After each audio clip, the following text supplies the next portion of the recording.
Okay, so all we're going to do now is pitch the yeast. It's really simple. All you're going to do is going to open the yeast up, making sure you don't lose any of it, and just sprinkle it over the top of the beer. And make sure all the yeast goes in there, you don't leave any in the packet. You don't need to stir it in because it will sort itself out once it gets going. The lid.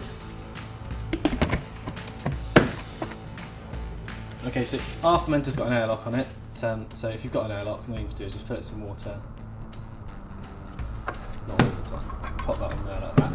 If your fermenter's got a solid lid, then just make sure you clip the lid down, but not fully, so that any CO2 can get out. You don't necessarily need an airlock when you're fermenting beer because there's so much CO2 being created by the beer that will act as a barrier and will protect the beer from bacteria.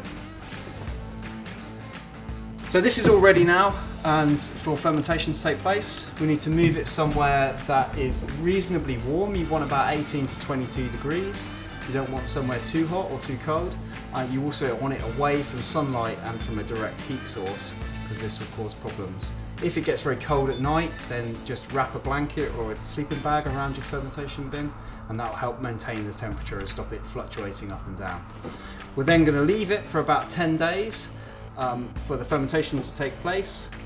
We'll measure that with a hydrometer at the end of that. So after about 2 or 3 days, you'll see visible signs of the fermentation. You'll get a healthy foamy head forming on the top, which is known as krausen.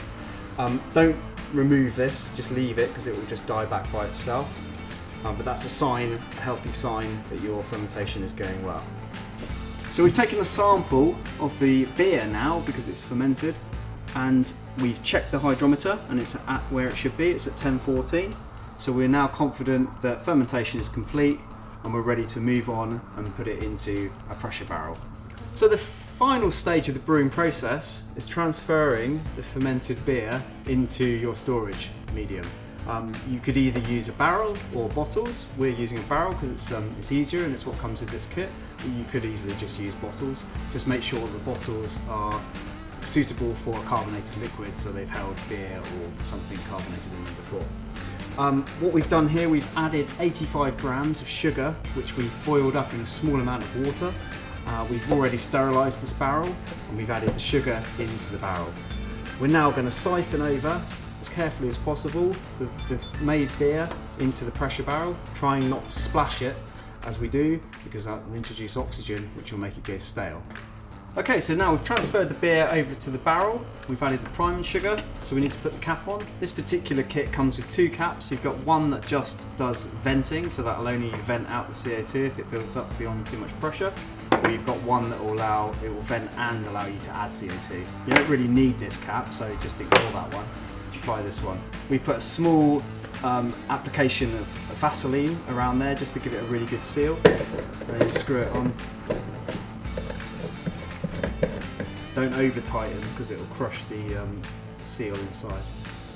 Then we need to move this to somewhere reasonably warm, the same area that you fermented in really, because what we want to do is the small amount of sugar that we put in here when we transfer it over, we want that to ferment in here, which will basically slightly carbonate the beer because the CO2 will be created, the CO2 won't be able to escape from the barrel, so it'll pressurise it and give it a little bit of carbonation, which will give it a little bit of body when you come to serve it.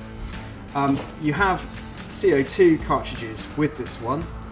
The reason for these is as you start drinking the beer, the pressure will start dropping off because basically you'll create a vacuum in here as you're removing the liquid out, and there's nothing you can get in to replace and fill that void. So if that happens and the pressure starts dropping off, you can add CO2. You just do that on this particular barrel by putting the CO2 bulb into the holder, putting it on, screwing it on, which will pierce the bulb and inject CO2 into it. Then you leave this basically once you've had it somewhere warm, move it somewhere to where you're going to be drinking it, ideally a garage, a cellar, or somewhere reasonably cool, and leave it to clear for 2 to 3 weeks, and then it'll be ready to drink. So here it is, 3 weeks later, the final product. Really nice.